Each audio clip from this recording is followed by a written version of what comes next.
여러분 안녕하십니까, 강신업 변호사입니다. 지금 이준석 공천 공작의 주범이 드러나고 있습니다. 명태균, 김영선 여기 공천 공작했다 그랬죠. 심지어 어느 정도냐면요, 이 명태균이가 김영선을 국회의원을 시키기 위해서 여론조사를 100% 조작을 합니다. 굉장한 겁니다 이거. 그러니까 여론조사를 하지 않고 한 것처럼 꾸밉니다. 실제로 이제 해가지고서 마사지한 것도 있고, 아예 하지도 않고서 한 것처럼 꾸며가지고 이거를 가지고 작업을 한 겁니다. 이 소식 빠르게 전하겠습니다. 소식을 전하기 앞서서 강신업TV 구독자 아니신 분께서는 지금 바로 구독 버튼을 눌러주시기 바랍니다. 더 좋은 방송으로 여러분들의 성원에 보답하겠습니다. 지금 명태균이하고 강혜경 사이에 이 전화 대화가 공개됐습니다. 이렇게 얘기를 합니다. 2022년 4월 11일에 명태균이가 강혜경한테 전화를 걸어요. 그래서 준석이가 하도 윤한홍하고 정진석하고 막 정진석이가 고대거든. 그래서 고대 출신 000이 울고불고 난리가 났대. 하도 이 사람 저 사람 해서 막 찔러 들어오고 막, 즉 경남 창원 의창 선거구에 고대 출신도 공천 받으려고 정진석을 통해서 막 들어오고, 또 윤한홍을 통해서 들어오는 사람들도 있고, 여기 들어오는 사람이 너무 많다, 막 찔러 들어온다, 이렇게 명태균이가 강혜경한테 얘기를 합니다. 그런데 그 얘기를 누가 해줬다고? 준석이가 해줬다고. 그러니까 준석이가 명태균한테 얘기를 해준 거야. 야, 정진석이 공관위원장이잖아. 또 윤한홍이가 뭐 친윤이잖아. 그런데 여기 끼고서 막 이런 사람들이 막 찔러대고 있어. 근데 이거 쉽지 않아. 이렇게 이준석이가 명태균한테 얘기를 해준 겁니다. 그러면서 이준석이가 명태균한테 뭐라고 말하냐면, 상대 후보를 이기는 여론조사를 갖고 와라. 그러면 사무총장 등 설득을 해서 내가 공천을 주겠다는 겁니다. 여기가 원래가 전략공천지역으로 이미 그 표명이 됐었거든요. 전략공천지역으로 이미 정해졌었거든요. 그렇기 때문에 결국 어떤 사람을 이제 전략공천을 할 건데 누구를 주느냐 이겁니다. 경선을 안 하고 전략공천을 할 때 누구를 주느냐. 지금 막 찔러 들어온다 이거죠. 막 치고 들어온다 이거죠. 그러니까 이거를 이준석이가 명태균한테 설명을 한 겁니다. 그러면서 김영선이가 공천을 받으려면 김영선이가 상대방 민주당 후보를 이기는 여론조사 결과를 갖고 와라, 이렇게 힌트를 준 거죠. 힌트가 아니라 사실은 이거는 하나의 공모라고 볼 수가 있죠. 그러니까 명태균이가 어떻게 해요? 이거를 이기는 결과를 갖고 오기 위해서 선거 여론조사 조작을 하게 되는 거죠. 그것이 지금 이 사건의 전말입니다. 그렇게 해가지고서 실제로 김영선이가 공천을 받잖아요. 그래서 경남 창원 의창 보궐선거에서 김영선이가 당선이 되는 겁니다. 당선이 되고 나서 여러분들이 아시다시피 바로 이 명태균이가 김영선과 세비를 반띵하게 된 거죠. 그런데 그 과정에서 이준석이가 명태균과의 친분, 명태균과의 어떤 거래를 해서 김영선이를 공천을 줬다는 것이 확실히 밝혀지게 된 겁니다.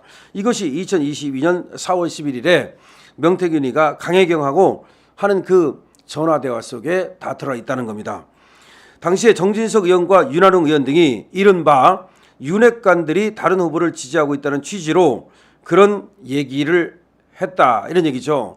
그러니까 지금 김영선 후보가 아닌 다른 후보가 누가 있었던 거예요. 근데 윤핵관들은 아마 그쪽을 지지하고 있었던 것 같아요. 그러니까 비상에 걸린 거죠. 그래서 명태균이는 이준석한테 지금 바지가랑이를 잡고 늘어진 거예요. 왜 명태균이가 이준석한테 그렇게 잡고 늘어질 수 있느냐?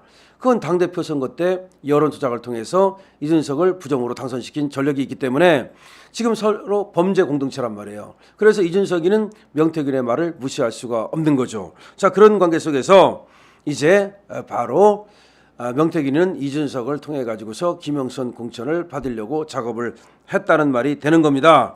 자, 그래 가지고서 이 지금 나오는 여론조사에 의하면 원래가 한 번은 상대 후보보다 16% 넘게 그렇게 여론 마사지를 해가지고서 갖다 주고, 또 이것도 불안했는지 이번에는 아예 그냥 조사도 안 하고 김영선이가 이기는 그런 여론조사를 만들어가지고 또 갖다 줍니다. 자, 이렇게 해서 김영선이는 공천을 받게 됐던 거죠. 그리고 나서 명태균은 김영선으로부터 돈을 받게 됐던 거죠. 그런데 그뿐만 아니라 이렇게 이제 범죄 공동체를 이루었기 때문에 명태균과 이준석 관계는 찐찐 브라더스가 되었고, 그 다음에 이제 이 선거가 끝나고 나서 다시 또 두 사람 간에 계속 관계가 이어지게 되는 것이고, 그것이 지금 7불사 공작까지 오게 된 겁니다.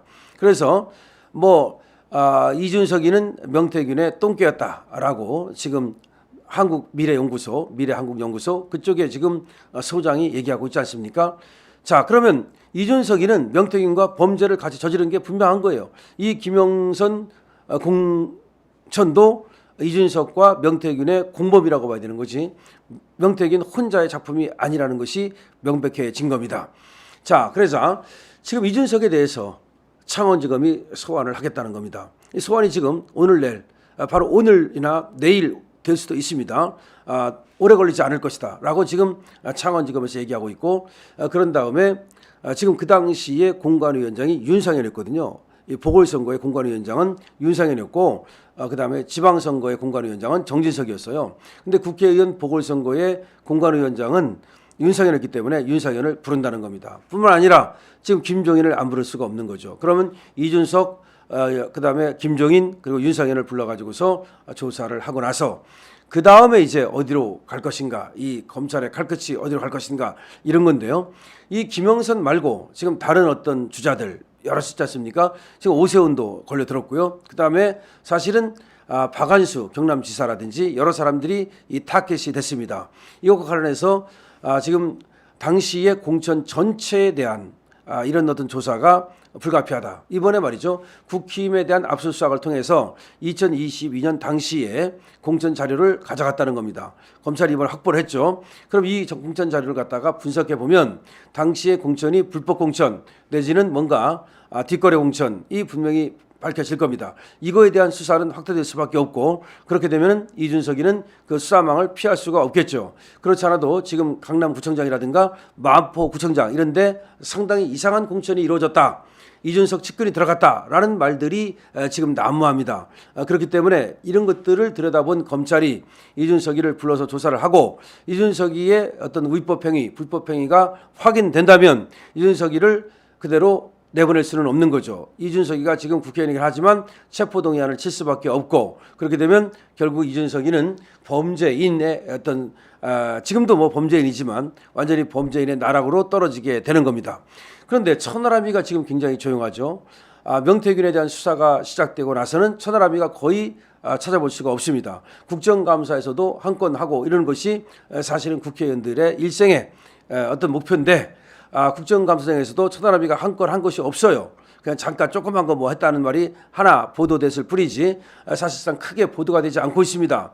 그 이유는 천하람이도 역시 이 명태균 게이트에 걸려들어서 지금 내 코가 석자기 때문에 제대로 지금 활동을 못하고 있는 것으로 봐야 됩니다.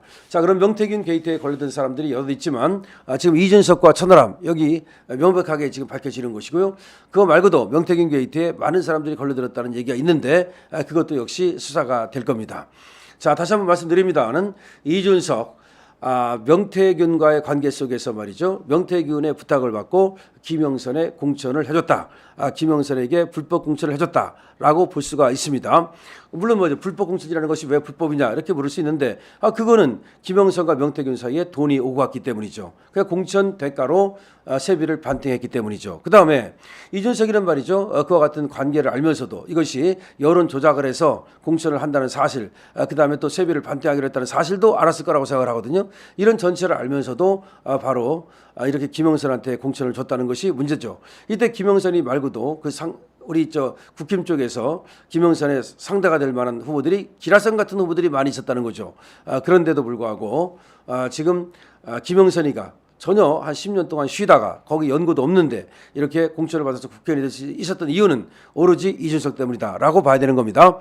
자, 그래서 이준석 이제 명태균의 입을 통해서 하나하나 까발려지고 있습니다. 특히 명태균과 강혜경이 나누었던 전화가 전부 다 지금 나오고 있거든요. 이건 강혜경이 검찰에 제공을 한 겁니다. 그러면 명태균이가 강혜경하고 얘기하는 속에서 다른 사람들의 범죄가 드러날 수밖에 없거든요. 이준석의 범죄라든지 예를 들어서 다른 어떤 의원들의 범죄라든지 이런 것들이 드러날 수밖에 없습니다. 그래서 그중에서도 명태균과 강혜경은 스스럼 없이 그 당시에는 얘기를 나눴던 것으로 보이고 그 당시는 같은 어떤 패거리였기 때문에 서로 숨길 것이 없었던 것으로 보여요. 거기 속에서 명태균이가 했던 것은 신빙성이 굉장히 있다고 봐야 되겠죠. 따라서 이준석이가 이거 아니다라고 얘기를 한다 하더라도 그것이 통할 일은 별로 없을 것 같고 이렇게 되면 이준석이는 결국 소환되고 그리고 또 깜빵 갈 수밖에 없다. 그리고 정치 생명이 끝난다. 이렇게 볼 수 있습니다. 자, 명태균과 정치 거래를 했던 이준석, 정치하기에는 상당히 맞지 않는 사람이죠. 벌써부터 그야말로 구린내나는 그런 더러운 것만 보고 국회의원을 하겠다는 것은 어불성설입니다. 젊은 사람이면 젊은 사람답게 그렇게 패기 있게 개혁을 주창하고 앞으로 치고 나가는 그런 모습이 있어야 되는데 오로지 이준석은 권력 투쟁에만 골몰하고 자기 장사에만 골몰했다는 것이 이번 또 사태를 통해서도 확인되고 있습니다. 여러분들 어떻게 생각하십니까? 여러분들의 의견을 많이 댓글로 남겨주십시오. 강신업 TV입니다.